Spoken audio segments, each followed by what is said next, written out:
Et voilà, ça c'est ma grosse fierté, c'est la médaille d'or de Pékin en 2008. Gagner l'or en Chine en ping-pong aux Jeux, c'est à peu près le rêve de tout pongiste. J'ai eu cette sélection pour les Jeux paralympiques, je l'ai appris en juillet 2024. Tout le monde dira que c'était tard, mais pour moi c'était pas tard puisque je me suis préparée pendant des années pour cet événement-là. Donc même si on me l'annonçait le 28 août, ça aurait été bon.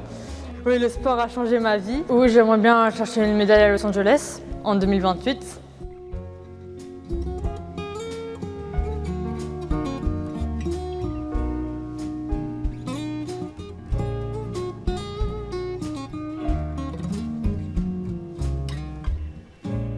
Je m'appelle Vincent Bourri, je suis un para-athlète en tennis de table, un pongiste. J'ai une histoire autour du ping-pong qui est assez ancienne parce que je suis un ancien sportif de haut niveau, valide. J'ai eu un accident de sport quand j'avais un peu plus de 18 ans pendant mes études. Je m'appelle Lola Desfeuillets, je fais du para-athlétisme. Et ma discipline, c'est le saut en longueur et le sprint. Mon handicap, c'est donc je suis classifiée en T38, donc c'est paralysie cérébrale, donc c'est une hémiplégie. Je m'appelle Delia, je suis para-athlète, déficiente visuelle. Je fais du 100 mètres et du 100 en longueur. Alors pour le 100 mètres, je suis guidée grâce à un lien. C'est une petite cordelette d'environ 10 cm que je tiens et que le guide aussi tient de l'autre côté. En 100 en longueur, je suis guidée grâce à la voix et à la clap du guide qui est à distance pour le coup. Je cours vraiment seule et je saute seule. Et donc c'est avec ces indications sonores que je sais que je suis dans la bonne trajectoire et que je suis bien rectiligne. Le sport pour les personnes en situation de handicap, c'est clairement un facteur d'inclusion parce que il y a la notion de lien avec les autres, la notion aussi de travail sur l'activité physique. On parle souvent de sport santé, c'est encore plus vrai d'avoir une activité quand on est en situation de handicap.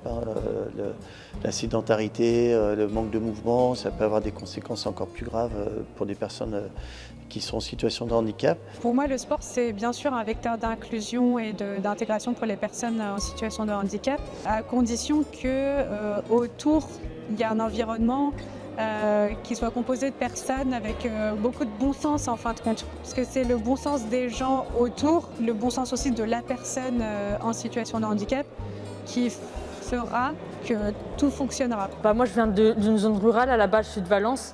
Et c'est vrai qu'il y a moins de sections handisport dans les zones rurales. Quand tu viens d'une zone où il n'y a pas de section, faut te rapprocher des plus gros clubs. Mais c'est vrai que ça favorise pas mal l'intégration, sinon, parce que le handisport, déjà, c'est un peu comme une famille, il y a zéro jugement, parce qu'on est tous différents, on a tous nos handicaps respectifs. Il y a tout le facteur de création de liens avec les gens dans un club ou dans une association.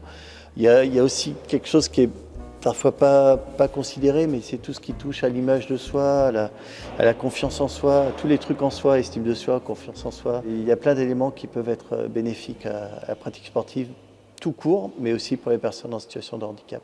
Pour moi, les principales difficultés qu'on peut rencontrer aujourd'hui en tant que déficiente visuelle, c'est de trouver un cadre qui soit le plus adapté possible, pouvoir m'entraîner en toute sécurité, pouvoir avoir un guide avec lequel je pourrais m'exprimer de la manière la plus efficace possible, avec lequel je vais avoir un échange sur le plan humain qui soit aussi très compatible. C'est un sacré enjeu de pouvoir trouver le bon guide qui va aller avec l'athlète concerné. Mon handicap, il ne voit pas. J'ai l'impression que c'est plus handicapant pour le sport, mon handicap, qu'au quotidien, parce que disons que j'ai des lunettes, ok, mais je vois. Je n'ai pas de problème particulier, je veux dire, pour me déplacer dans la vie de tous les jours.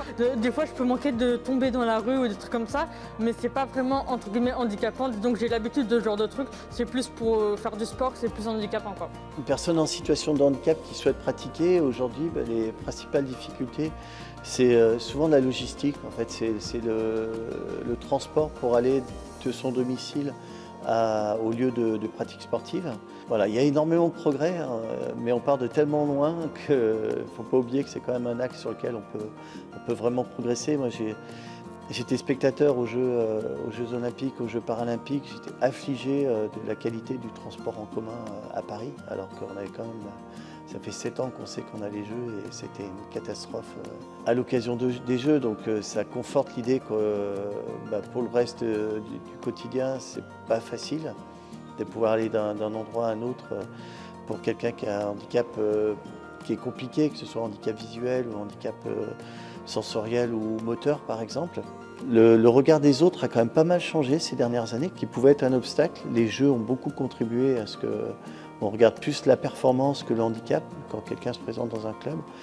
Et je dirais que le dernier frein, qui est parfois un petit peu négligé, c'est que les personnes en situation de handicap, nous-mêmes, on a aussi un boulot à faire en réalisant que tout n'est pas facile, que c'est aussi à nous de faire un effort. Tout ne nous est pas dû, c'est pas parce qu'on se dit du jour au lendemain qu'on a envie de faire du sport que tout va être facile. On a aussi un effort à faire.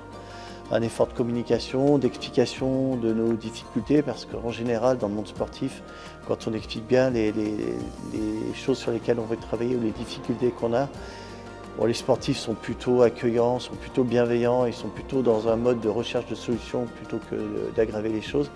Donc il y a quand même un vrai boulot aussi de la part de la population en situation de handicap envers le monde sportif. Qu'est-ce qu'on pourrait me souhaiter pour l'avenir? De pouvoir m'exprimer de la manière la plus complète possible dans mon sport. Ça serait ça.